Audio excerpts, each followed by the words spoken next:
முதலா இளைஞர்களுக்குன்னு ஒரு அணியை உருவாக்கிய இயக்கம் இந்த திராவிட இயக்கம்.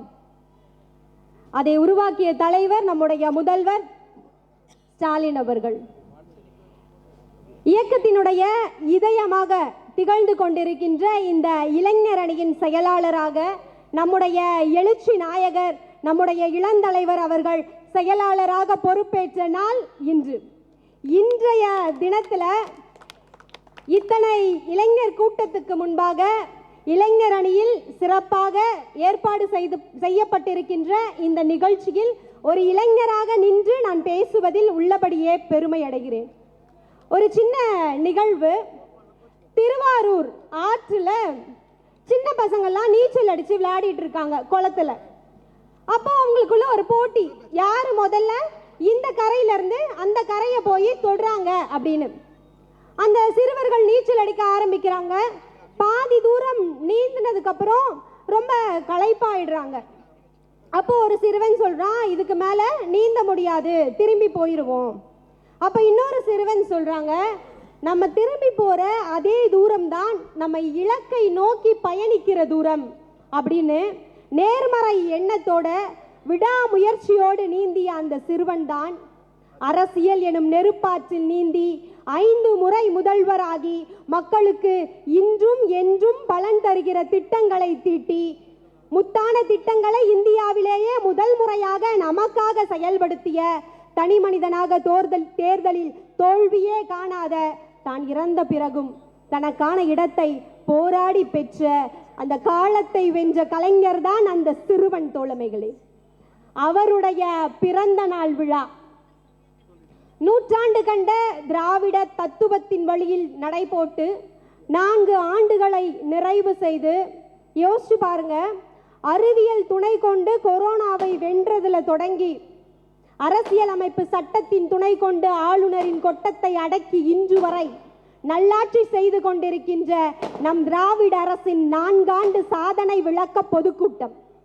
இந்த பொதுக்கூட்டத்தை தன்னுடைய இல்ல நிகழ்ச்சியாக சிறப்பாக ஏற்பாடு செய்து, அந்த அழைப்பிதழை பார்த்தீங்களானே தெரியும், கீழே இளைஞர் அணி நிகழ்ச்சி என்பது நம் இல்ல நிகழ்ச்சி, வாரீர் வாரீர் வாரீர் என்று இல்ல நிகழ்ச்சியாக கருதி இந்த நிகழ்விற்கு தலைமை வகித்து அமர்ந்திருக்கின்ற 1000 விளக்கு மேற்கு பகுதி இளைஞர் அணியின் துணை அமைப்பாளர் அன்பிற்குரிய அண்ணன் சுரேஷ் வெங்கடேசன் அவர்களே, இந்த நிகழ்விற்கு முன்னிலை பொறுப்பேற்று இந்த நிகழ்வினை சிறப்பாக வழிநடத்தி கொண்டிருக்கின்ற 1000 விளக்கு மேற்கு பகுதியின் செயலாளர் வினோத் வேலாயுதம் அண்ணன் அவர்களே, மாவட்ட இளைஞர் அணி அமைப்பாளர் அண்ணன் வழக்கறிஞர் பிரகாஷ் அவர்களே, 112வது வட்ட செயலாளர் அண்ணன் தா பரி அவர்களே, 109வது வட்டத்தின் செயலாளர் அண்ணன் தா சிட்டிபாபு அவர்களே, இங்கு வரவேற்புரை ஆற்றிய மாவட்ட இளைஞர் அணியின் துணை அமைப்பாளர்கள் மோகனவேல் அவர்களே, இம்ரான் ஆருண் அவர்களே, குட்டி அவர்களே, பாலச்சந்திரன் அவர்களே, தினேஷ்குமார் அவர்களே, பகுதி இளைஞர் அணி அமைப்பாளர் மற்றும் துணை அமைப்பாளர்கள் வேல்குமார் அவர்களே, தனுஷ்கோடி ஆதித்தன் அவர்களே, லோகநாதன் அவர்களே, ராம்குமார் அவர்களே, சிறப்புரை ஆற்ற வந்திருக்கின்ற எங்களுடைய தாய் கழகமான திராவிட கழகத்தின் மாநில துணை செயலாளர் சகோதரி வழக்கறிஞர் மதிவதினி அவர்களே, திராவிட இயக்கத்தின் ஆக சிறந்த சிந்தனையாளர் மு.க. தமிழரசு அண்ணன் அவர்களே, சென்னை பெருநகர மாநகராட்சி பணிகள் நிலைக்குழுவின் தலைவர், சென்னை மேற்கு மாவட்டத்தின் மாவட்ட செயலாளர், திராவிட பேரரசின் ஆக சிறந்த சிந்தனையாளர் செயல் வீரர் திரு நே. சிற்றரசு அண்ணன் அவர்களே, கழக துணை அமைப்பு செயலாளர் அண்ணன் அன்பகம் கலை அவர்களே, கழக மாநில மருத்துவர் அணியின் செயலாளர் மருத்துவர் எழிலன் அவர்களே, மாநில இளைஞர் அணியின் துணை செயலாளர் அண்ணன் ஜோயல் அவர்களே, 1000 விளக்கு சட்டமன்ற தொகுதி தேர்தல் பார்வையாளர் அண்ணன் கௌதமன் அவர்களே, இந்த அழைப்பிதழில் இருக்கிற அனைவருடைய பெயரை நான் அழைத்ததாக எண்ணி கலைஞரின் உயிரினும் மேலான அன்பு உடன்பிறப்புகளாக இங்கு மேடையிலும் எங்கள் முன்பும் வீற்றிருக்கின்ற அனைவரையும், பொதுமக்களையும் இளைஞர்களையும் வீட்டில் இருந்தே எங்களுடைய பேச்சை கேட்டுக்கொண்டிருக்கின்ற எதிர்கட்சியினருக்கும் என்னுடைய மாலை நேர வணக்கங்கள். யோசிச்சு பாருங்கக்கா, இங்க இங்கே இருக்கிற இளைஞர்கள்லாம் கேட்குறேன், ஒரு பகுதியில் ஒரு காலத்தில் இந்த பகுதி முழுக்க குடிசைகளாக தான் இருந்தது. அப்படி குடிசைகளாக இருந்த இந்த பகுதியில் வெயில் காலங்களில் அந்த குடிசைகள் எல்லாம் பற்றி எரியும். அப்படி எரியும் போது அந்த குடிசைகளை அணைப்பதற்காக தீயணைப்பு நிலையம், அதுக்கு நம்ம ஒரு நம்பருக்கு ஃபோன் பண்ணுவோம். அந்த நம்பர் யாருக்காவது ஞாபகம் இருக்கா? இப்போ ஒரு மருத்துவ அவசரம்னா என்ன நம்பருக்கு கால் பண்ணுறோம்? கலைஞர் ஐயா உருவாக்கிய 108. காவல்துறைக்கு ஃபோன் பண்ணோன்னா என்ன நம்பருக்கு ஃபோன் பண்ணுவோம்? 100க்கு ஃபோன் பண்ணுவோம். அந்த மாதிரி அந்த தீயணைப்பை அணைப்பதற்காக தீயணைப்பு நிலையத்துக்கு 101 அப்படின்ற எண்ணுக்கு நம்ம ஃபோன் பண்ணிட்டு இருந்தோம். ஆனால் குடிசை மாற்று வாரியத்தின் மூலமாக இங்கிருந்த குடிசைகளை எல்லாம் கள்ளு வீடாக, அடுக்குமாடி வீடுகளாக மாற்றி தந்து நம் வாழ்க்கையிலிருந்தே 101 என்கின்ற எண்ணை அளித்த 1000ல் ஒருவர் நம் முத்தமிழறிஞர் கலைஞர் அவர்கள். அந்த தன்னிகர் இல்லாத தலைவரின் பெயரால் இன்றளவும் கலைஞர் கனவு இல்ல திட்டம் என்கின்ற திட்டம் வீடற்ற மக்களுக்கு வீடு வழங்கி கொண்டிருக்கின்ற நம் தன்னிகர் இல்லாத தலைவர் தான் நம்முடைய முதல்வர் மு.க. ஸ்டாலின் அவர்கள். வீடு இல்லாதவங்களுக்கு வீடு கொடுக்குறாங்க. இன்னொரு பக்கம் சொந்த வீடு இருக்கு, ஆனா முறையான பட்டா இல்லை.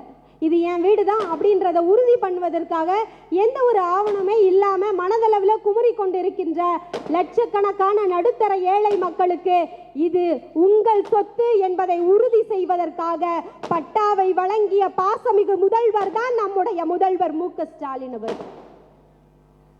இப்போ வீடு கொடுத்துட்டாங்க, நம்ம வாழ்றதுக்கு ஒரு இடமை உறுதி பண்ணிட்டாங்க. இப்போ யாரெல்லாம் இதில் 96 படம் பார்த்துருக்கீங்க? அதில் லைஃப் ஆஃப் ராம்னு ஒரு பாட்டு வரும், எல்லாருக்கும் தெரியும் இல்லையா? அந்த பாட்டை இன்னொரு வாட்டி நீங்கள் வீட்டில் போய் பாருங்கள். அந்த பாட்டில் விஜய் சேதுபதி அவர்கள் கை ரிச்சா இழுக்கிற ஒரு நண்பரோட கையில் தோல் போட்டு அந்த ரிச்சாவை அவர் இழுத்துட்டு போவார். இன்றளவும் கொல்கத்தா மாதிரியான பெருநகரங்களில் கை ரிச்சாக்கள் இருந்து கொண்டு தான் இருக்கிறது. ஆனால் திரைப்படத்தில் வசனம் எழுதுறாரு, மனிதனே மனிதனை இழுக்கும் கை ரிச்சாவை ஒழிப்பேன்னு. அவர் ஆட்சிக்கு வந்ததுக்கு அப்புறம் அந்த கை ரிச்சாவை ஒழித்து சைக்கிள் ரிச்சா கொடுக்கிறாரு. இன்றைக்கு அது ஆட்டோ ரிச்சாவாக மாறி பெண்களை பாதுகாக்கிற பிங்க் ரிச்சா வரைக்கும் நம்முடைய முதல்வர் அதை செயல்படுத்தி இருக்கிறார். இப்ப யாருனாலும் பேருந்துல ஏறி போயிட முடியும்ல. இப்ப இங்க இருக்கிற இளைஞர்கள் கேட்கிறேன், ஒரு பேருந்துல நீங்க ஏறுறீங்கப்பா, அப்போ அந்த பேருந்தினுடைய ஓட்டுநரோ இல்லைனா அங்கே இருக்கிற கண்டக்டரோ நீ ஏறக்கூடாதுப்பா அப்படின்னு சொன்னால் நீங்கள் என்ன சொல்வீங்க? அடுத்த நிமிஷம் இது என்ன உங்கள் அப்பா வீட்டு சொத்தா, நான் ஏறுவேன்னு சொல்லுவீங்கல்ல. ஆனால் ஒரு காலத்தில் பேருந்துகளில் ஒரு குறிப்பிட்ட சமூகத்தினர் மட்டும்தான் ஏறுற மாதிரி இருந்தது. சென்னை பெருநகர மாநகராட்சி பணிகள் நிலைக்குழு தலைவர், சென்னை மேற்கு மாவட்டத்தின் செயலாளர், திராவிட பேரரசின் ஆக சிறந்த செயல் வீரர் திரு அண்ணன் நே. சிற்றரசு அவர்களை வருக வருக வருக என மேடைக்கு அழைக்கின்றோம். அவருடன் கலைஞரின் உயிரினும் மேலான அன்பு உடன்பிறப்புகளாக வந்திருக்கின்ற அனைவரையும் மேடைக்கு வருமாறு வருக வருக வருக என அழைக்கின்றோம். அப்போ முன்னாடிலாம் பேருந்துகளில் எல்லாரும் ஏறிட முடியாது, உயர் ஜாதியினர் மட்டும்தான் பேருந்துல ஏற முடியும். அப்படி இருந்த காலகட்டம் தாண்டி தொலைதூர பேருந்துகளை எல்லாம் நாட்டுடைமையாக்குறாரு நம்முடைய அறிவாசான் அண்ணா அவர்கள். நம் கலைஞர் அவர்கள் அனைத்து பேருந்துகளையும் நாட்டுடைமையாக்குறாரு. யாருனாலும் அந்த பேருந்துல ஏறலாம், எல்லா சமூகத்தினரும் அந்த பேருந்துல ஏறணும் அப்படின்றத உறுதி பண்ணவர் நம்முடைய கலைஞர் அவர்கள். நம்ம தமிழ்நாட்டில் இருக்கிற சின்ன சின்ன கிராமங்களினுடைய கடைக்கோடி வீட்டோட படிக்கட்டுகள் வரை சாலை போடுறாரு. எதுக்காக சாலை? சாலை போட்டு மினி பஸ் விடுறாரு. மினி பஸ் விட்டு நவீன பேருந்து நிலையத்தை கட்டுறாரு. ஒரு கிராமத்தினுடைய கடைசி வீட்டில் இருக்க ஒரு பொண்ணோ ஒரு பிள்ளையோ படிக்கணும்னு நினைச்சிட்டா அதற்கு எதுவுமே தடையாக இருக்கக்கூடாது அப்படின்றதுக்காக போக்குவரத்துல ஒரு மிகப்பெரிய சாம்ராஜ்யத்தையே நம்முடைய கலைஞர் அவர்கள் நிகழ்த்தினார். அவ்வளவுதான்ப்பா, இதுக்கு மேல போக்குவரத்துல செய்யறதுக்கு வேற சாதனையே இல்லை அப்படின்னு இந்த உலகம் இயங்கிக் கொண்டிருக்கும் போதுதான் 2021 நம்மளுடைய முதல்வர் அவர்கள் முதல்வராக பதவி ஏற்கிறார். அவர் போடுற முதல் கையெழுத்து விடியல் பயண திட்டம். இன்னைக்கு பெண்கள் வேற ஒரு ஏதாவது ஒரு ஸ்கீம்ல அப்ளை பண்ணோம்னா அதுக்கு ஃபார்ம் எல்லாம் வாங்கி அப்ளை பண்ணணும். ஆமா தானக்கா? ஆனா பேருந்துல ஏறணும்னா நம்ம பெண்ணா மட்டும் இருந்தா போதும், அதுக்கு எந்த ஃபார்மையுமே அப்ளை பண்ணி அப்ளை பண்ண வேண்டாம். பேருந்தில் ஏறினோன்னா அந்த கண்டக்டர் ஒரு டிக்கெட்டை கிழிச்சு எங்கள் கையில் கொடுத்துருவாரு. அந்த அளவுக்கு விடியல் பயணம் அப்படின்றது பெண்களுடைய வாழ்க்கையில் நிறைய முன்னேற்றங்களை மாற்றங்களை ஏற்படுத்தியிருக்கு. எத்தனையோ பேர் பூக்கடை வச்சுருக்காங்க, பழக்கடை வச்சுருக்காங்க, தினக்கூலி வேலைக்கு போகிறாங்க. அப்படி போகிறவங்களுக்கு நீங்கள் யோசிச்சு பாருங்கள். முன்னாடிலாம் ஒரு அக்கா பூக்கடை வச்சுருக்காரு. அந்த அக்கா என்ன பண்ணுவாங்க, பூவை வந்து காலையில் வாங்கிட்டு வந்து வச்சு சாயந்தரம் விற்பாங்க, மறுநாள் காலையில் போவாங்க. ஆனால் இப்போ நடுவில் எப்போ காலி ஆனாலுமே அந்த அக்கா பக்கத்தில் இருக்கிற கோயம்பேடுக்கு பஸ் ஏறினாங்களா போனாங்களா வாங்கிட்டு வந்து அவங்களோட வியாபாரம் செய்யலாம். அதே மாதிரி எங்கள் வீட்டு பக்கத்தில் இருக்கிற ஒரு அக்கா எப்போவுமே கோயம்பேடு வரைக்கும் வருவாங்க, பஸ்ஸில் தான் வருவாங்க காலையில் எழுந்து. அவங்க பொண்ணு எப்போயாவது மாதத்துக்கு ஒரு தடவை அவங்கள பார்க்குறதுக்காக வீட்டுக்கு வரும். வீட்டுக்கு வந்து, ஏம்மா நீ எங்கள் வீட்டை தாண்டி தான் நீ வேலைக்கு போகிற, ஒரு வாட்டியாவது என்னை வந்து பார்த்துட்டு போகலாம்ல, என் பிள்ளைங்களை வந்து பார்த்துட்டு போகலாம்ல, ஏன் உங்களுக்கு பேர பிள்ளைங்கன்னா இஷ்டமே இல்லையா அப்படின்னு சண்டை போட்டு போவோம் அவங்க பொண்ணு. இப்போது இந்த விடியல் பயணம் வந்ததுக்கப்புறம் அந்த அக்கா வேலைக்கு போகிறாங்க. வேலையை விட்டு வரும்போது அந்த பொண்ணு வீட்டில் இறங்கி பொண்ணை போய் பார்த்துட்டு பேர பிள்ளைங்களை பார்த்துட்டு இன்னொரு பஸ்ஸை பிடிச்சி வராங்க. அந்த அளவுக்கு ஒவ்வொருத்தரோட வாழ்க்கையிலும் இந்த விடியல் பயணம் அப்படின்றது நிறைய மாற்றங்களை ஏற்படுத்தி இருக்கு. இப்போ இங்கே பக்கத்தில் பேருந்து நிலையம் இருக்குது. நான் இங்கே வந்து உட்காந்தோன்னா அந்த அக்காட்ட கேட்டேன், என்னக்கா இங்கேருந்து நிறைய பசங்க வந்து பேக் மாட்டிட்டு போகிறாங்களே என்னன்னு கேட்டேன். அதுக்கு அந்த அக்கா சொன்னாங்க, பக்கத்தில் பேருந்து நிலையம் இருக்குமா, வேலை முடிச்சுட்டு போகிற பிள்ளைங்க இல்லை கல்லூரிக்கோ இல்லை படிப்புக்கோ எதுக்கோ வெளியில் போயிட்டு போகிற பிள்ளைங்க போகிறாங்க அப்படின்னு சொன்னாங்க. யோசிச்சு பாருங்க, படித்துட்டு வீட்டில் வேலைக்காக வாய்ப்பை தேடி இருக்கிற அந்த பெண்களுக்கு இந்த இலவச விடியல் பயணம், கட்டணமில்லா பயணம்ன்றது அவர்களுடைய வாழ்க்கைக்கான துருப்பு சீட்டு. என்னுடைய தோழி ஒருத்தி, நாங்கள் இன்ஜினியரிங் படிச்சுட்டு வீட்டில் இருந்தோம், எனக்கு வேலை கிடைக்கிறதுக்காக. அப்போ அவங்க வீட்டில் வந்து, நீ டெய்லி வந்து இன்டர்வியூன்னு போகிற, ஆனால் உனக்கு வேலை கிடைக்க மாட்டேங்குது, போயிட்டு வர அந்த செலவு மட்டும்தான் நீ வேஸ்ட் பண்ணுற, நிஜமாவே நீ இன்டர்வியூக்கு தான் போறியா இல்லை அந்த காசை வாங்கிட்டு போய் ஏதாவது பண்ணுறியா அப்படின்னு அவங்க அம்மா, இதுக்கப்புறம் நீ இன்டர்வியூக்கெலாம் போவேனா, வீட்டில் உட்காந்து அவங்க வந்து என்ன பண்ணுவாங்க, வீட்டிலனா டெய்லி அந்த கடைகளில் விற்கிற அந்த ₹1 டப்பா இருக்குல்ல, அதை மூடி போட்டு கொடுப்பாங்க. அப்படி போட்டு கொடுத்தாங்கன்னா அவங்களுக்கு தினசரி அவங்க எவ்வளோ டப்பாவுக்கு வந்து மூடி போடுறாங்களோ அதுக்கு ஏற்ற மாதிரியான காசு வந்து அவங்களுக்கு கிடைக்கும். நீ டெய்லி என்கிட்ட இன்டர்வியூன்னு போய் சொல்லிட்டு காசை வாங்கிட்டு போகிற, அதுக்கு பதிலாக நீ எனக்கு அந்த வேலையை பண்ணனா எனக்கு ஒரு ₹100 ₹200 வரும், நீ இன்டர்வியூக்கு போவேணா அப்படின்ட்டாங்க அவங்க அம்மா. ஒரு நாள் எங்களுடைய பேராசிரியர் ஃபோன் பண்ணி, உங்களுக்கு இந்த அரசு இலவசமாக பேருந்து விட்டுருக்கு, கட்டணமில்லாத பயணம் விட்டுருக்கு, ஒரு 4-5 இன்டர்வியூக்காவது போயிட்டு வா அப்படின்னு சொன்னார். அவங்க அம்மா கிட்டேயும் சொன்னார். சரி ஓகே நம்ம போவோன்னு அந்த பிள்ளையும் தொடர்ந்து 10 இன்டர்வியூ அட்டன் பண்ணா. யோசிச்சு பாருங்க, டெய்லி கிளம்பி போயிடுவா. 10 இன்டர்வியூ அட்டன் பண்ணால் நல்லபடியாக அவளுக்கு வேலை கிடைச்சிது. அவங்களுடைய வீட்டினுடைய சூழல் அப்படியே மாறி போச்சு. அந்த பொண்ணு வேலைக்கு போய் மாதம் சம்பளம் வாங்கணுன்னா என்ன பண்ணியிருப்பா, ஒரு 4 ட்ரெஸ் எடுத்திருப்பாளா, நல்லா ஒரு பேக் வாங்கியிருப்பாளா, ஒரு ஸ்லிப்பர் வாங்கியிருப்பாளா. அப்போ அது வாங்கும் போது இந்த மாதிரி எத்தனை பேர் செய்யும் போது அந்த துணிக்கடை வியாபாரம் ஆச்சா, அந்த ஸ்லிப்பர் கடை வியாபாரம் ஆச்சா, அந்த ஹேண்ட்பேக் கடை வியாபாரம் ஆச்சா. இப்போ அந்த துணிக்கடைக்காரன் என்ன பண்ணுவான், அடுத்து ஒரு போர்டு போடுவான், வேலைக்கு ஆட்கள் தேவை அப்படின்னு. ஒரு சின்ன விடியல் பயண திட்டம் இந்த சமூகத்தில் எவ்வளவு பெரிய மாற்றத்தை ஏற்படுத்துது அப்படின்றத நினைத்து ஏற்படுத்திய தலைவர் தான் நம்முடைய முதல்வர் அவர்கள். பள்ளி மாணவர்களுக்கு இந்த மதிய உணவு வழங்குற திட்டம் இருக்கு இல்லையா, அந்த திட்டத்துக்கு கிட்டத்தட்ட 100 ஆண்டு கால வரலாறு இருக்கு. 100 வயசுக்கு மேலன்னு வச்சுக்கோங்க.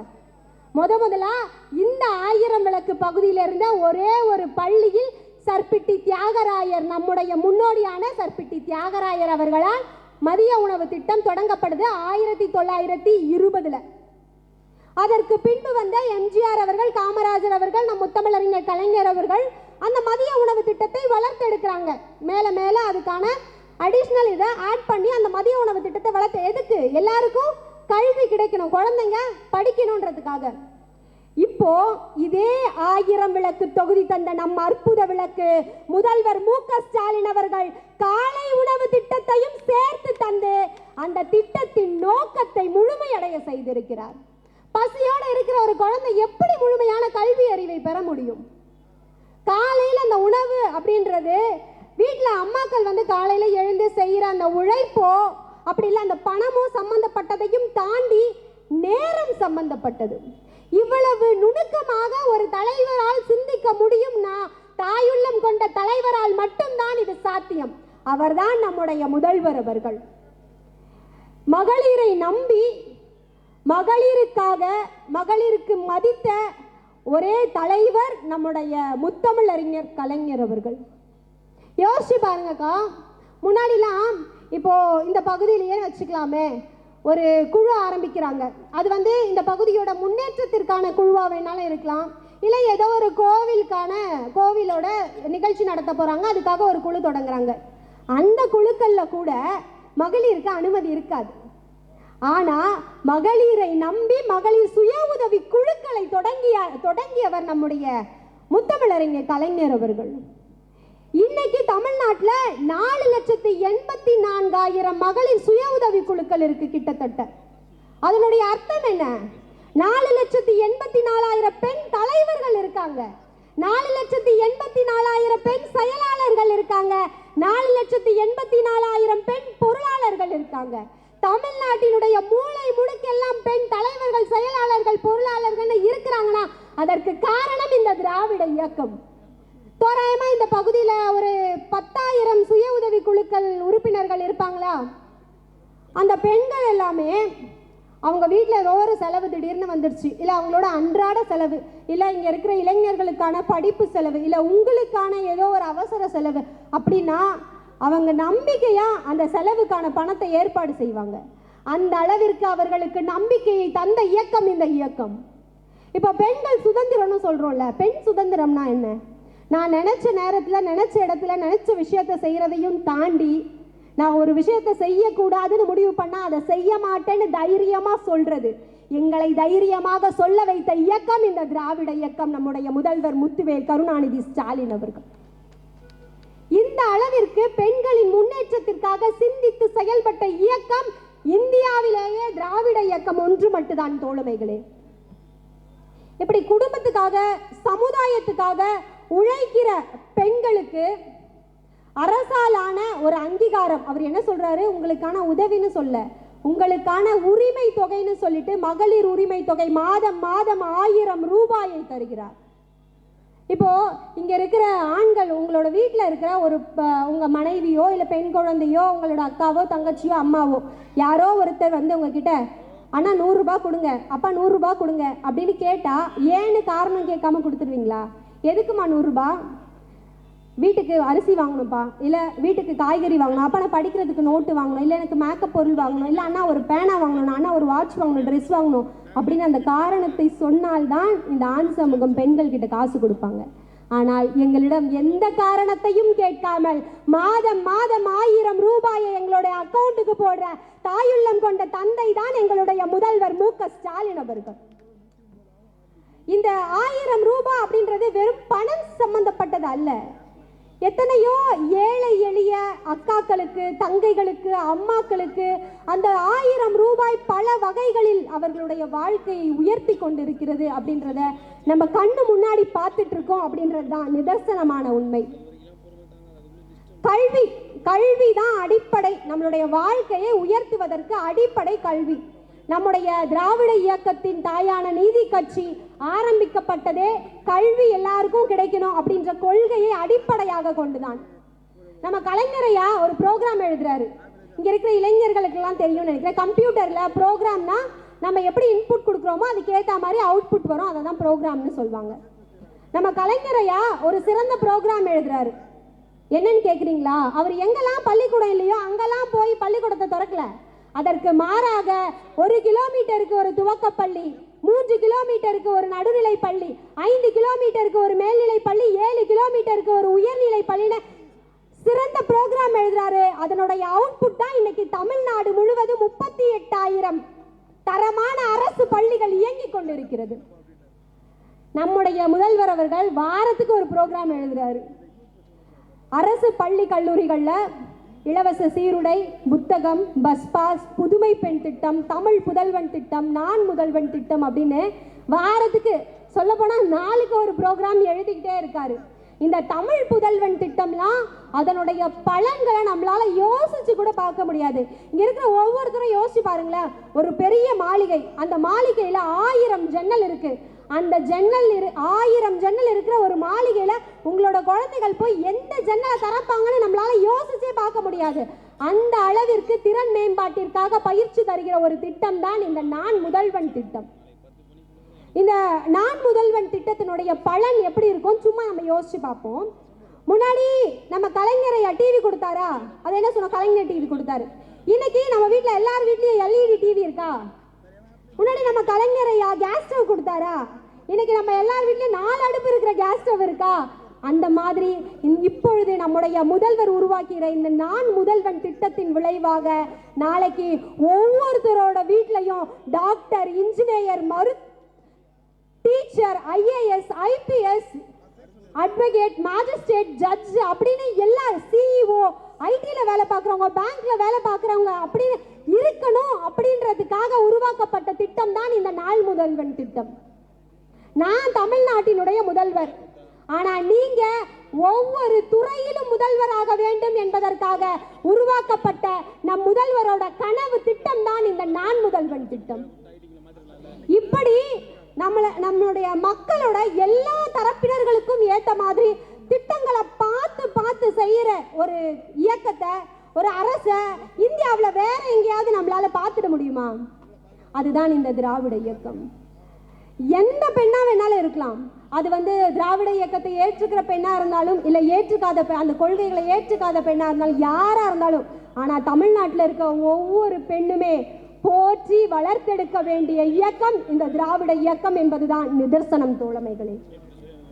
ஒரு தடவை ஒரு சின்ன நிகழ்வு, கலைஞரையா அவரை ஒருத்தர் பார்க்குறாரு. அதாவது தலைமைச் செயலகத்தில் உயர் பதவியில் இருக்கிற ஒருத்தருக்கு திடீர்னு உடம்பு முடியல. அவரை தனியார் மருத்துவமனையில் அனுமதிக்கிறாங்க. கிட்டத்தட்ட 15 லட்சம் ரூபாய் அவருக்கு அப்பவே செலவாகுது. இதை கலைஞரையா கிட்ட தெரியப்படுத்துறாங்க. தெரியப்படுத்தினோன்னா அவர் என்ன சொல்றாரு, அந்த தனியார் மருத்துவமனைக்கான செலவில் ஒரு தீர்மானம் போட்டு அவங்களுக்கு உதவி பண்றாரு. உதவி பண்ணதோட அவர் நிற்கல. யோசிச்சு பாருங்க, ஒரு முதல்வர், ஒரு கலைஞர் யோசிக்கிறாரு. உதவி பண்ணதோட நிற்காம இவருக்கு என்ன தெரியும், அதனால என்னை பார்த்துட்டாரு. என்னை தொடர்பு கொள்ள முடியாம இருக்கிற என் தமிழ்நாட்டு மக்கள் ஒரு கடைக்கோடியில் இருந்தா அவனுக்கு உதவி தேவைப்பட்டா எப்படி என்னை தொடர்பு கொள்வான், அவங்களுக்கு நான் எப்படி உதவி பண்றது அப்படின்றதுக்காக கலைஞரையா கொண்டு வந்த திட்டம் தான் கலைஞர் காப்பீட்டு திட்டம். இன்றைக்கு கோடிக்கணக்கான மக்கள் அந்த திட்டத்தின் மூலமாக பலனடைந்து நம்மோடு வாழ்ந்து கொண்டிருக்கிறார்கள் அப்படின்னு நினைக்கும் போது நம்முடைய ஆரோக்கியத்தில் ஒரு அப்பா அம்மா எந்த அளவிற்கு அக்கறை எடுத்துக்குவாங்களோ அதே அளவிற்கு அக்கறை எடுத்துக்கொண்ட ஒரு தலைவர் நம்முடைய தலைவர் முத்தமிழறிஞர் அவர்கள். இன்றைக்கு நம்முடைய முதல்வர் அவர்கள் மருத்துவத்துறையில எத்தனையோ திட்டங்களை கொண்டு வந்திருக்காரு. அதெல்லாம் நான் மருத்துவத்துறையை அப்படின்னு மட்டும் பட்டியல் போட்டாலே எனக்கு 24 மணி நேரங்கள் பத்தவே பத்தாது. அந்த அளவிற்கு ஒவ்வொரு துறையிலும் பார்த்து பார்த்து திட்டங்களை செயல்படுத்துகிற இயக்கம் இந்த திராவிட இயக்கம். இறுதியாக இப்போ நம்முடைய முத்தமிழ் அறிஞர் கலைஞர் ஐயா அவர்களுடைய தவ புதல்வன் நம்முடைய முதல்வர் மு.க. ஸ்டாலின் அவர்கள் தொடங்கி வைத்த ஓரணியில் தமிழ்நாடு.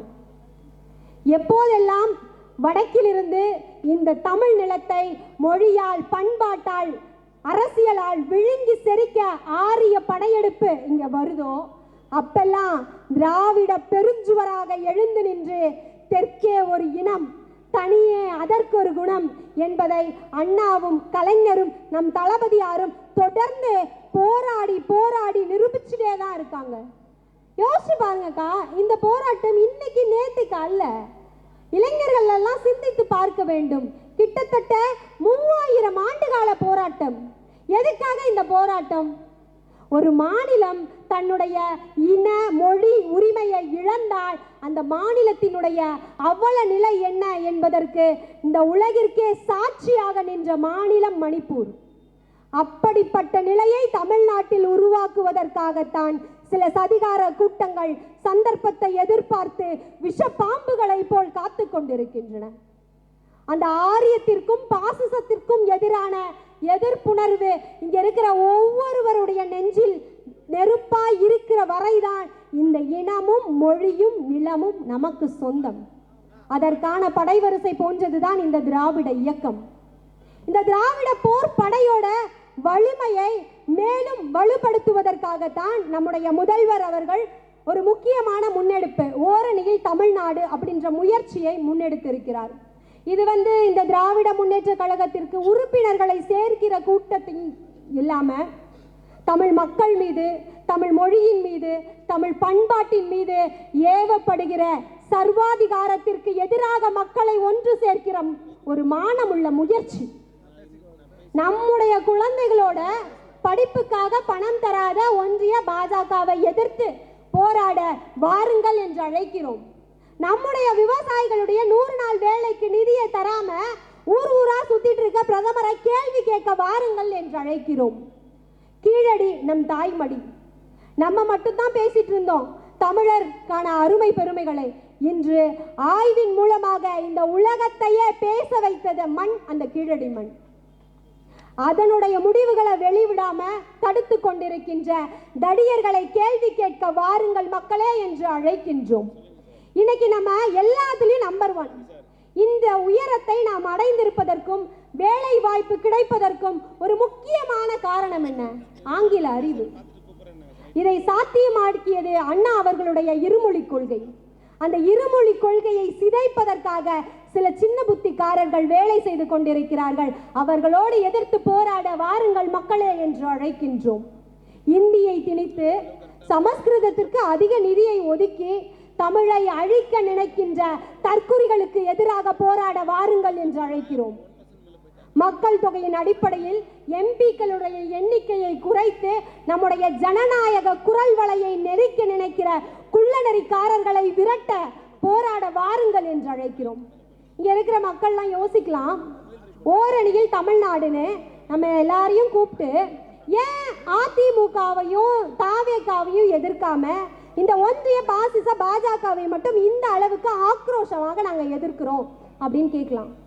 தமிழ்நாட்டினுடைய எதிர்க்கட்சிகள் தமிழ்நாட்டு மக்களுக்காக போராடுவதை விட்டுவிட்டு, தமிழ்நாட்டிற்காக போராடுவதை விட்டுவிட்டு, ஏன் அவர்கள் எல்லாம் தமிழர்கள் என்பதையே மறந்துவிட்டு காவி கொடியை தூக்கிட்டாங்க.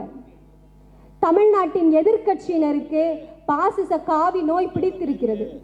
அப்ப நோய் பிடிச்சிருக்குன்னா நம்ம அந்த நோயாளிகளோடு போராடுவோமா, இல்ல அந்த காவி பாசிச நோயோடு போராடுவோமா? அந்த நோயோடு போராடி அந்த நோயை தமிழ்நாட்டு மண்ணிலிருந்து விரட்டுவதற்காக ஓரணியில் வாருங்கள் மக்களே என்று அழைக்கின்றோம். மறைமுகமாக மனு தர்மத்தை கொண்டு வந்து ஜாதி மத வேறுபாடுகளால் மக்களை பிளந்து ஆட்சி செய்கின்ற இந்த ஒன்றிய பாசிச பாஜகவை எதிர்த்து பிறர் போக்கும் எல்லா உயிருக்கும் பிறப்பின் அடிப்படையில் அனைவரும் சமம் என்று சொன்ன வள்ளுவனின் பெயரால் ஓரணியில் தமிழ்நாடு என்று உங்களை அழைக்கின்றோம். இது மட்டுமா? யோசிச்சு பாருங்க, இங்க இருக்கிற எல்லாருமே மழை புயல் வெள்ளம்னு நம்ம பாதிச்சு தத்தளித்துட்டு இருக்கும்போது நமக்கு எந்த உதவியுமே செய்யல. நமக்காக ஒரு நிதியை கூட தராம பாதகம் செய்த அந்த ஒன்றிய பாஜகவை, பாதகம் செய்பவர்களை கண்டு பயம் கொள்ளல் ஆகாது பாப்பா, மோதி மிதித்து விடு பாப்பா, அவர்கள் முகத்தில் காரி உமிழ்ந்து விடு பாப்பா என்று சொன்ன பாரதியின் பெயரால் ஓரணியில் தமிழ்நாடு வாருங்கள் என்று அழைக்கின்றோம் உங்களை. பெண்களுக்கு எதிராக எல்லா குற்றங்களையுமே செய்து கொண்டிருக்கின்ற அந்த பாஜகவின் குணத்தை தோலுரித்து காட்டுவதற்காக, தமிழ்நாட்டு பெண்களுக்காக, பெண் சுதந்திரத்திற்காக, பெண் சமத்துவத்திற்காக தன் வாழ்நாள் எல்லாம் பாடுபட்ட பேரன்பாளர் பெரியாரின் பெயரால் ஓரணியில் தமிழ்நாடு வாருங்கள் என்று அழைக்கின்றோம். நமக்கு நியாயமா கிடைக்க வேண்டிய நிதியை தராம, நமக்கு நியாயமா கிடைக்க வேண்டிய நிதியை தராம ஏமாத்திக்கிட்டு இருக்கிற இந்த ஒன்றிய பாசிச பாஜகவை பேரறிஞர் அண்ணாவின் பெயரால் அழைக்கின்றோம். வாருங்கள் மக்களே ஓரணியில் தமிழ்நாடு என்று. இறுதியாக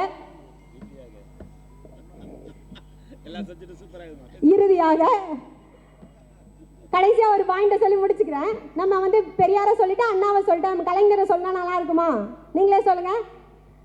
கல்வி யோசிச்சு பாருங்க, உங்களுக்கெல்லாம் எதுக்கு கல்வி? நீங்கள் உங்கள் அம்மா அப்பா பண்ணுற குலத்தொழிலை போய் செய், கூலி வேலையை போய் செய், விஸ்வகர்மா திட்டத்தின் மூலமாக கைத்தொழில் செய், பானை செய், செருப்பு செய் அப்படின்னு கல்வி என்கின்ற கட்டை விரலை காணிக்கையாக கேட்கின்ற களவாணிகளின் அடித்து அவர்களது பட்டையை உரிக்க அவர்களை சுடுகாட்டில் வேக வைக்க கலைஞர் என்கின்ற காலத்தை வென்ற தலைவரின் பெயரால் ஓரணியில் தமிழ்நாடு வாருங்கள் மக்களே என்று அழைக்கின்றோம். நம் தமிழ் மண் மொழி மானம் காக்க நம்முடைய திராவிட நாயகர் முதல்வர் மு.க. ஸ்டாலின் அவர்களது பெயரால் ஓரணியில் தமிழ்நாடு வாருங்கள் மக்களே என்று அழைக்கின்றோம். தமிழ்நாடு போராடும், தமிழ்நாடு வெல்லும், வெல்வோம் 200, படைப்போம் வரலாறு. நன்றி, வணக்கம்.